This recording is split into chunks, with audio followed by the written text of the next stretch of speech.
মালিক, ওই লোকটার গাড়িতে 20,000 টাকা তেল দিছি, কিন্তু ওই লোকটা বলতেছে ওনার ট্যাঙ্কিতে নাকি কোনো তেলই যায়নি, তাই উনি টাকা না দিয়ে চলে গেছে।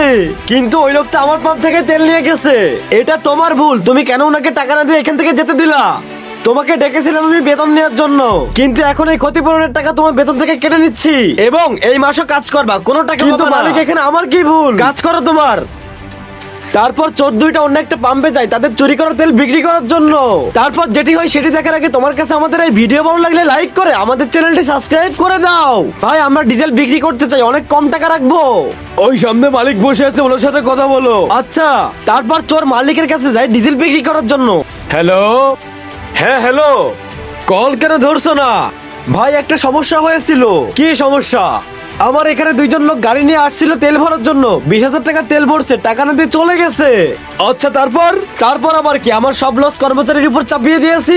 ভাই, আমি কেন লসের বাকিটা নিতে যাবো ফালতু ফালতু? ভাই, আমরা ডিজেল বিক্রি করতে চাই, অনেক কম টাকা রাখবো, আমাদের টাকার খুব দরকার। ডিজেল বিক্রি করবা? একটু দাঁড়াও এখানে।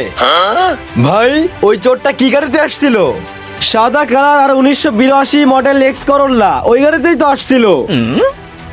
আরে, এটা তো সেই গাড়ি। আচ্ছা, তুমি দাঁড়াও, আমি তোমার জন্য সারপ্রাইজ নিয়ে আসতেছি। আচ্ছা। এ আবার কোন সারপ্রাইজ নিয়ে আসবে এই সময়? মালিক পুরো মাসের টাকাটা কেটে নিল। আরে, এটা তো সেই গাড়ি।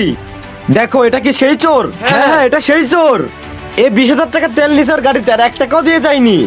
এই চোর ট্যাঙ্কি কাটের বোতলে পাইপলাইন করে রাখছিল যাতে করে সব তেলের বোতলে যায় আর সেগুলো বিক্রি করতে পারে। এই চোর এরকম অনেকদিন ধরে করে আসছে।